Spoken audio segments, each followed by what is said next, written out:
The doctors told him he was running out of time. But what would eventually break him wasn't the diagnosis, the timelines, or the quiet certainty of how things would end. It was realizing that after 8 years of loyalty, sacrifice, and silence, he had never been the one she chose. Everyone else thought Berlin was the luckiest man alive.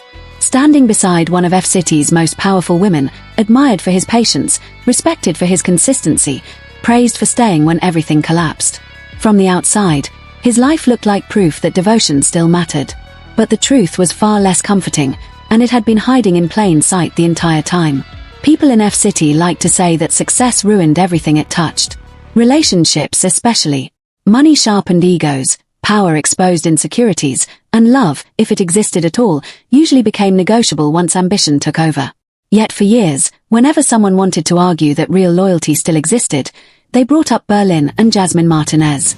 8 years together in a city where most relationships barely survived 2. 8 years of being seen together at events, of shared routines, of quiet understanding that looked almost boring compared to the chaos around them. They weren't flashy. They weren't dramatic.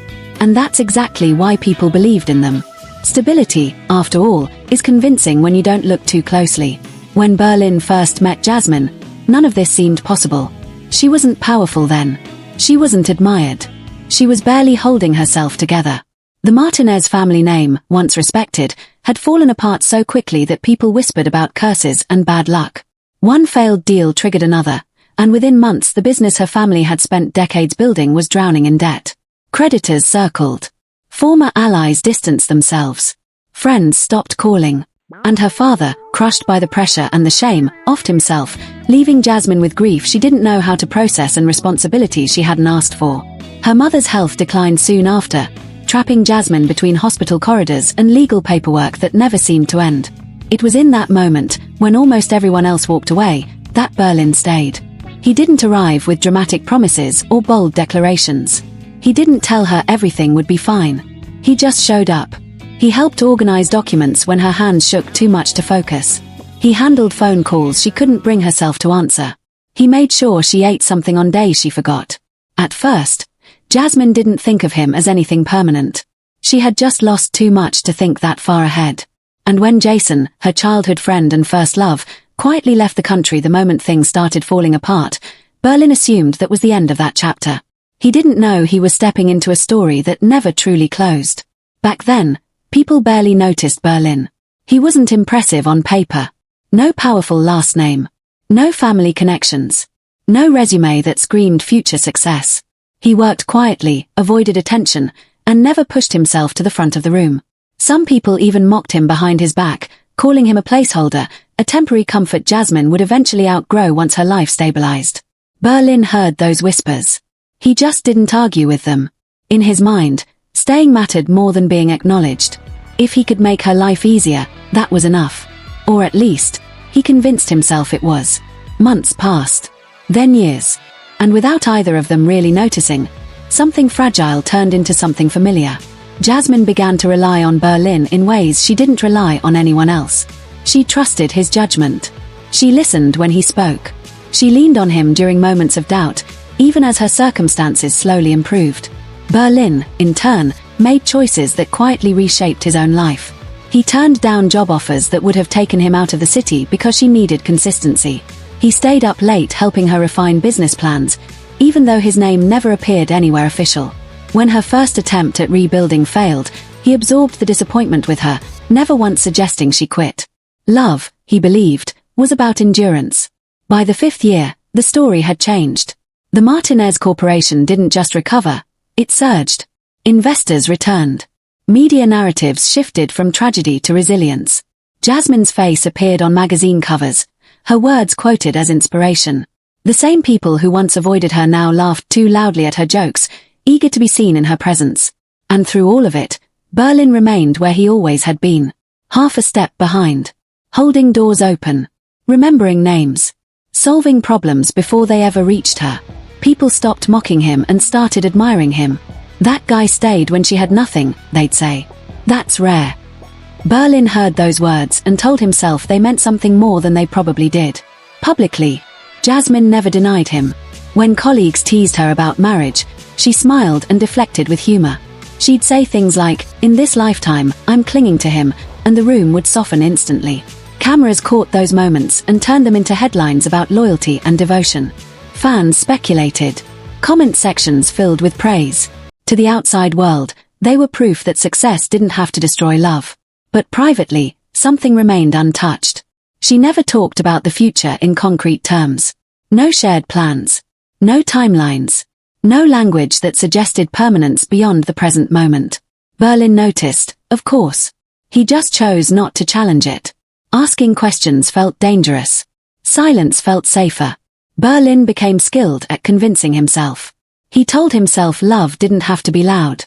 That some people showed it through actions, not words. That patience was maturity, not avoidance. And most importantly, he told himself that if he stayed long enough, if he proved himself enough, eventually he would stop feeling like an option and start feeling like the choice. That belief carried him through moments that should have hurt more than they did. Like the way Jazmin never corrected people when they assumed Berlin would always be there, but also never corrected them when they assumed she could leave at any time. The night the Martinez Corporation officially went public was supposed to be the payoff. Years of struggle compressed into one glittering celebration.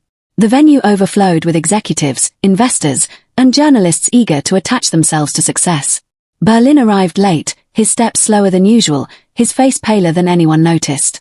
Earlier that day, in a quiet hospital office that smelled like disinfectant and inevitability, a doctor had explained timelines instead of treatments. Late-stage brain cancer. No dramatic build-up. No miracle options. Just numbers and the suggestion to prepare. Berlin folded the report carefully, slipped it into his bag, and decided not to tell anyone. Especially not Jazmin. That night was hers. He wouldn't poison it with his reality. When Berlin finally entered the hall, Jazmin noticed immediately. Her practiced confidence softened into concern as she crossed the room. She asked why he was late, her voice low, almost worried. Berlin smiled the way people do when they're hiding something they don't know how to explain. "Something came up," he said. It wasn't a lie. It just wasn't the truth. Around them, laughter rose, glasses clinked, and someone joked loudly about wedding bells. Jazmin laughed it off, lightly hitting Berlin's arm, then repeated that familiar line about clinging to him in this lifetime. The room reacted exactly the way it always did. Warmth. Approval. Envy. But this time, the words landed differently. Clinging sounded temporary. Like holding on to something you weren't sure would last. Then someone mentioned Jason. It wasn't dramatic. Just an offhand comment from a nearby guest, something like, "I heard Jason's back in the country now." The reaction was immediate and uncontrollable. Jazmin's hand tightened. The glass shattered against the floor. Red wine spread across the tiles. A shard cut into her leg, thin blood mixing with the spill. For a moment, she didn't even register the pain. Her face went pale, her eyes unfocused, as if her body had reacted before her mind could catch up. People rushed forward, voices overlapping, trying to help. Berlin stood frozen, his bag heavy at his side, the medical report pressing against his leg like a second wound. In that moment, something inside Berlin finally settled into clarity. It wasn't anger. It wasn't jealousy. It was understanding. Her reaction hadn't been to the glass, or the cut, or the attention. It had been to a name. A name she hadn't spoken in years but had never truly let go of. Berlin realized then that he hadn't been competing with another man. He had been competing with a memory. And memories don't get tired. They don't age. They don't fail. You can't outlast them by being patient. As staff cleaned up the mess and someone led Jazmin away to tend to her injury, Berlin stayed behind, invisible again. People assumed he was fine. He always was. No one noticed his hand shaking or the way his breathing had changed. No one knew he was carrying two truths at once, that his time was limited, and that the woman he had built his life around had never truly chosen him. The celebration continued around him, louder than before, as if the night itself was trying to drown out discomfort. Berlin slipped out quietly, applause following him into the street, and for the first time in 8 years, he didn't feel like staying. Berlin didn't go home that night. He walked. Past streets he had memorized over years, past restaurants where they had eaten quietly after long days, past offices where people still believed his presence was permanent. The applause from the banquet followed him only in memory, slowly replaced by the dull thud of his own footsteps and the pressure in his head that had been growing for months. He told himself it was exhaustion. Stress. Anything except the truth he'd heard earlier that day in a doctor's office that smelled like endings. But the truth didn't need words anymore. It was already inside him, heavy and undeniable, layered on top of another realization that hurt just as much. He hadn't lost Jazmin that night. He'd never truly had her.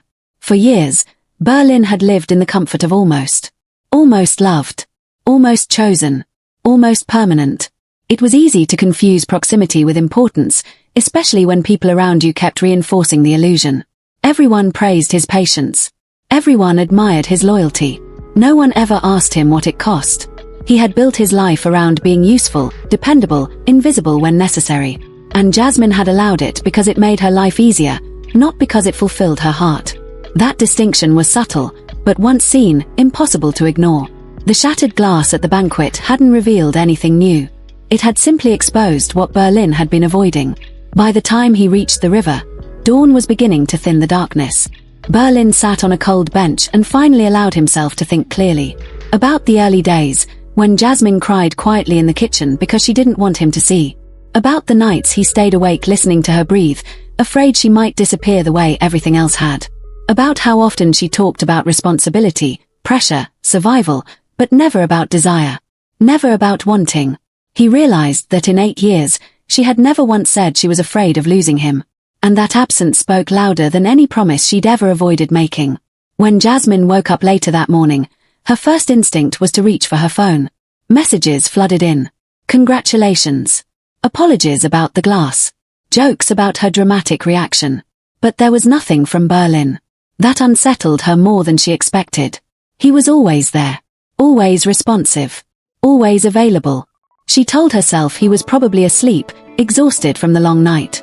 Still, the quiet lingered. By afternoon, she tried calling. It rang until voicemail.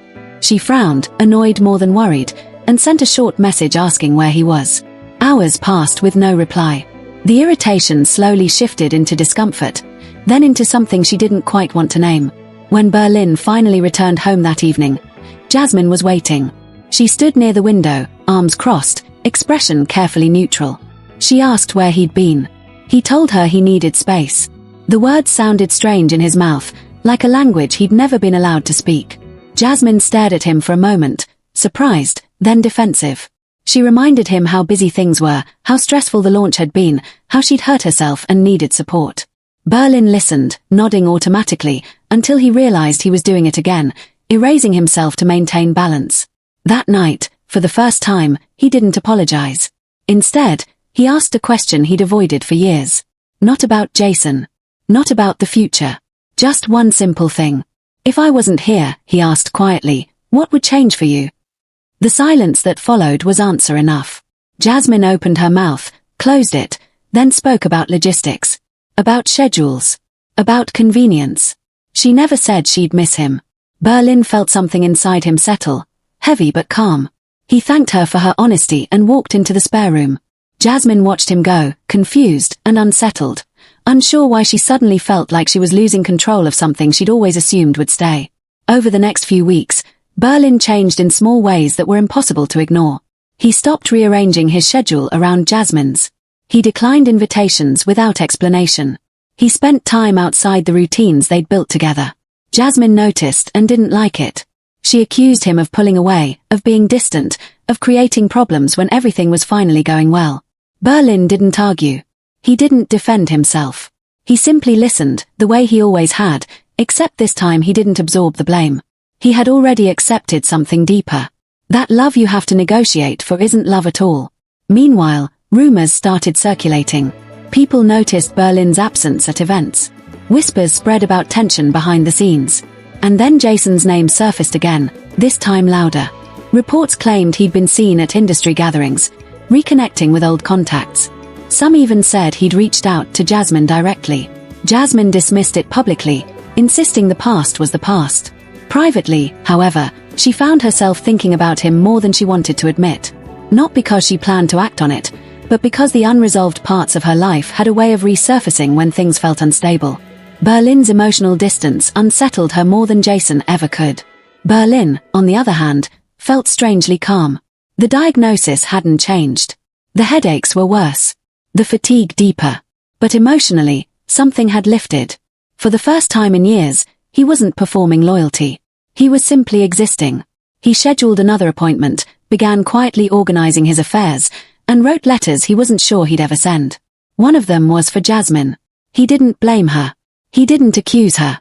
He just told the truth. That he had loved her fully, and that loving her had taught him the difference between being needed and being chosen. The confrontation came unexpectedly. Jazmin found the medical report by accident, tucked into a folder Berlin hadn't meant for her to see. Panic replaced irritation instantly. She demanded explanations, her voice shaking as she read words she didn't want to understand. Berlin watched her reaction carefully, noticing how different it was from the night the glass shattered. This time, she cried. She apologized. She said she hadn't known. She said she needed him. Berlin believed she meant it. But need, he had learned, wasn't enough.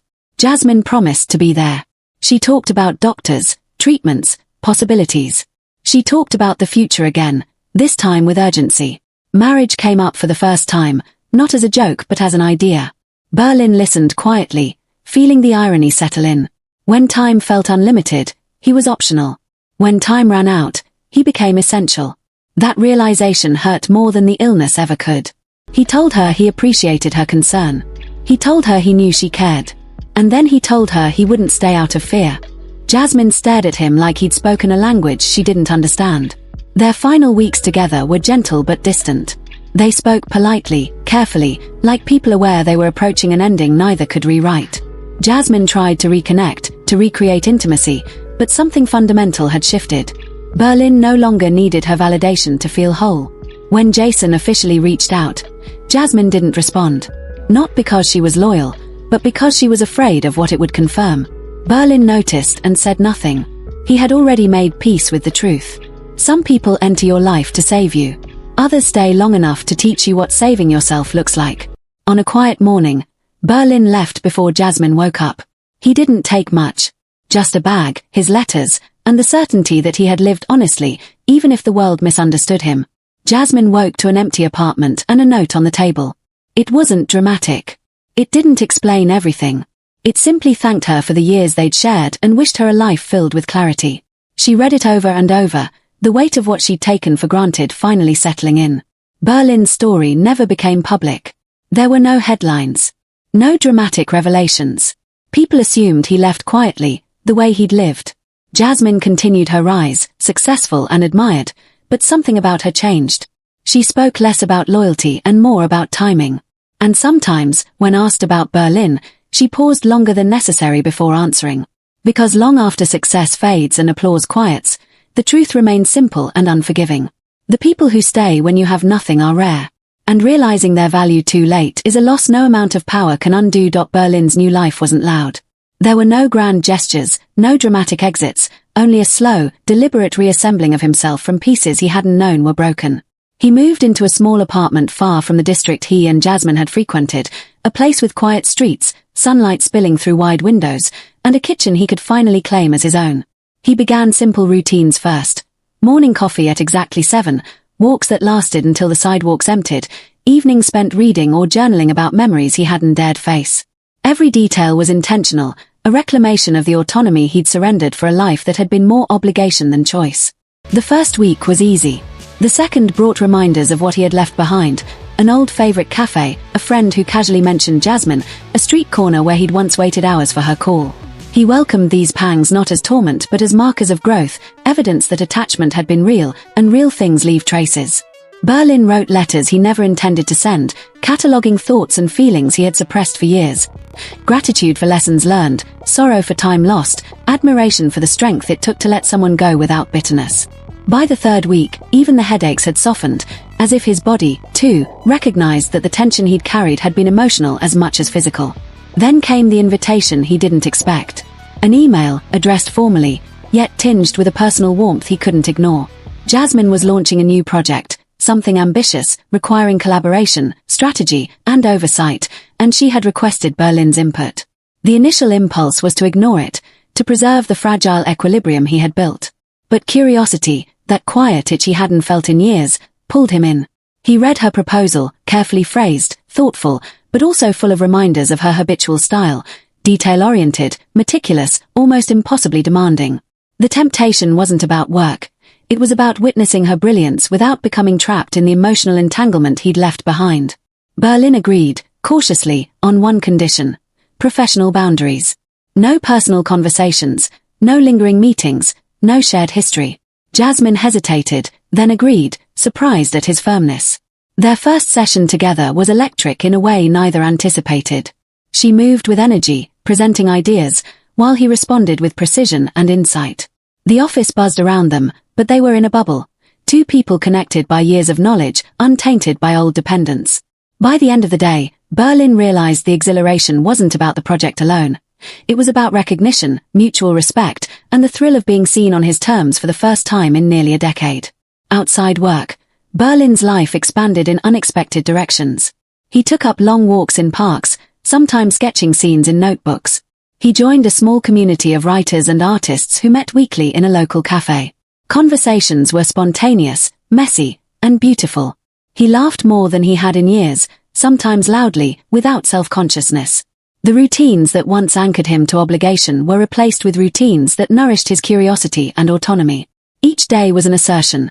Life didn't end with loss or betrayal, it transformed, sometimes in ways he could not have predicted.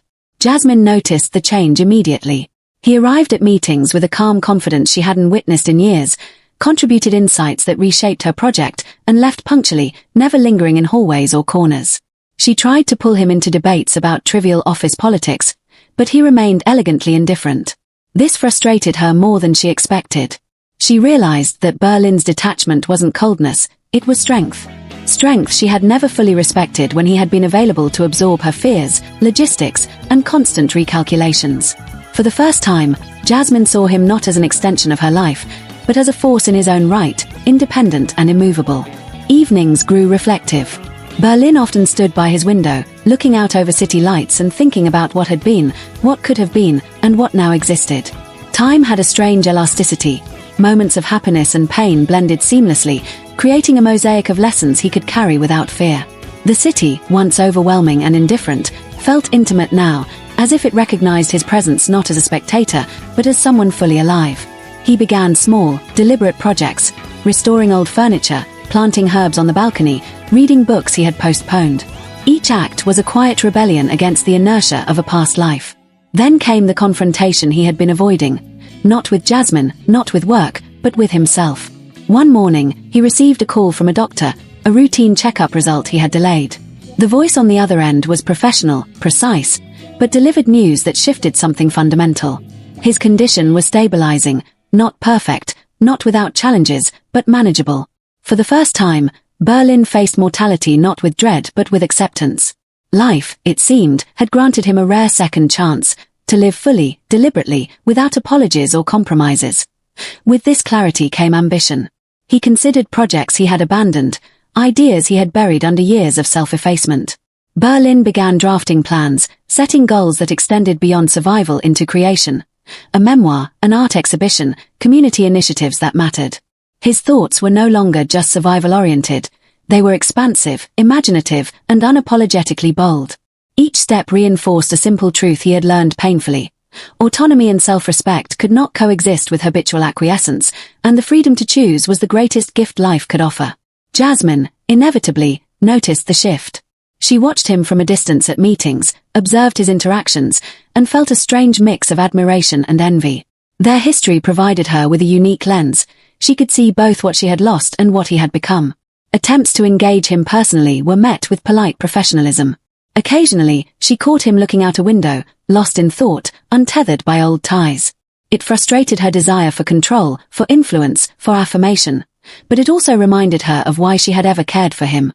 Love, she realized, was not about possession. It was about witness.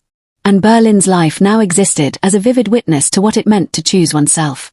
By the time months had passed, Berlin had transformed further than he could have imagined. His apartment became a sanctuary of creativity and calm. He traveled for brief periods, exploring cities and landscapes he had once ignored. He wrote with ferocity, painted with abandon, and connected with friends who appreciated him for his essence rather than his utility. In public appearances, he exuded a quiet confidence, but privately, he cherished the small victories. A morning with sunlight in his hair, a night of laughter with strangers, a meal cooked entirely for pleasure rather than obligation. Ultimately, Berlin's journey wasn't about revenge or reconciliation. It wasn't about proving himself to Jazmin, Jason, or anyone else. It was about claiming life on his own terms, embracing both fragility and strength, and learning that love, while powerful, could never substitute for self-respect. In every quiet decision, every subtle boundary, every joyful morning, Berlin affirmed a principle that would guide him beyond any diagnosis, beyond any loss, beyond the shadows of regret. Freedom, authenticity, and presence were the only legacies worth cultivating. Berlin's life, months after his cautious re-entry into the world, had reached a rhythm that was both rare and remarkable. He woke early, not out of obligation, but out of a desire to witness the unfolding day. The city, once a blur of overwhelming stimuli, now felt like a living, breathing companion. The streets carried stories he had once ignored, the cafes held corners he now claimed as quiet sanctuaries, and even the mundane routines, laundry, errands, grocery shopping, were transformed into moments of intentionality. Each action was a choice, a declaration that he was no longer living by default, tethered to the whims or expectations of others, but fully aware of his agency. He had become disciplined without rigidity. Mornings were devoted to creativity, writing, sketching, sometimes even music. Afternoons involved exploration, wandering streets, discovering small museums, or visiting local communities where he could learn and connect. Evenings were reserved for reflection, not self-criticism, but observation of growth and gratitude for lessons absorbed. Berlin had learned that reflection without judgment was the purest form of self-awareness, and he practiced it with care. His work with Jazmin continued, but it had transformed entirely. Meetings were productive, respectful, and punctuated by mutual acknowledgement of talent rather than past entanglements. They had discovered a rhythm in which collaboration did not mean personal compromise. Berlin brought insights that shaped projects, while Jazmin's creativity thrived within the boundaries he had drawn. Their interactions were professional, yet layered with an unspoken understanding of shared history, a history no longer a chain, but a foundation of lessons learned. Love, once a turbulent force, returned in unexpected forms. Berlin allowed himself to form deep friendships, connections rooted in respect and curiosity rather than need. He engaged with people who challenged him intellectually and emotionally, who inspired exploration rather than dependence. Occasionally, he felt sparks of romantic interest, but he approached them with clarity. Affection without loss of self, passion without surrender. Every relationship became a mirror, reflecting not only shared joy but the importance of individual integrity. One evening, standing on his balcony with the city sprawled beneath him, Berlin reflected on the entirety of his journey. He remembered the despair of betrayal, the suffocating weight of dependency, the quiet ache of lost love, and the chaos of his earlier life. Yet, he also remembered moments of triumph, the exhilaration of reclaiming autonomy, the joy of creative expression, the laughter shared with friends, and the pride in facing life's fragility without fear. The contrast was stark, yet harmonious. Life had led him from darkness into a nuanced, resilient light. Berlin realized that closure was not a single moment, but a continuum. It did not arrive with confrontation, confession, or apology. It arrived quietly, through consistent choices, through deliberate creation of a life that was entirely his own. Every morning he woke to sunlight, every word he wrote, every project completed, every connection made. These were the evidence of healing, proof that he had reclaimed both power and peace. Jazmin reached out one last time, not as an attempt to reclaim what had been lost, but as acknowledgement. A simple message, brief and precise, expressing admiration for his growth and wishing him continued fulfillment. Berlin read it and felt neither anger nor longing, only clarity. They had been integral to each other's journeys, yet neither defined the other's existence anymore. It was a rare gift, respect without entanglement, acknowledgement without attachment. Berlin's exploration extended beyond personal life into impact. He began mentoring young creatives, sharing lessons about resilience, autonomy, and self-respect. His story, once private and burdened by pain, became a beacon for those navigating loss, betrayal, or the inertia of life dictated by others. He discovered that teaching, guiding, and witnessing growth in others reinforced his own, a cycle of shared empowerment. Health remained a focus, not from fear, but from reverence for the body that had endured so much. Berlin engaged in mindful practices, physical activity, and nutritional care, appreciating that longevity and vitality were intertwined with freedom and choice. Every heartbeat, every breath, was a reminder that life was finite, yet expansive if lived deliberately. In moments of solitude, Berlin embraced silence, not as absence, but as presence. He observed sunsets, the subtle movements of birds, the intricate architecture of city streets. He listened deeply to music, the hum of conversation, the rhythm of his own thoughts. Silence became a canvas upon which he painted memories, hopes, and reflections. Through it, he realized that fulfillment was not in accumulation, fame, or external validation, but in the careful curation of one's own experience, in intentional presence, and in honoring both joy and pain without allowing either to dominate. Berlin no longer feared love, loss, or life's unpredictability. He approached each day with humility and courage, recognizing that vulnerability was not weakness but a conduit for growth and connection. Each challenge was met with measured resolve, each success celebrated with gratitude, each relationship nurtured with clarity and respect. He had cultivated a life that was rich not in spectacle, but in authenticity, resilience, and intentional joy. As the city lights twinkled against the twilight, Berlin stood at his balcony, breathing in the cool air, feeling the pulse of life around him and within him. He was free, not in the abstract, not in temporary moments, but fully, irrevocably, and with deep awareness. He had survived, grown, and reclaimed himself. The past existed as a mosaic of lessons, the present as an artful exercise in autonomy, and the future as an open horizon, ready to be shaped with the wisdom of experience and the courage of deliberate choice.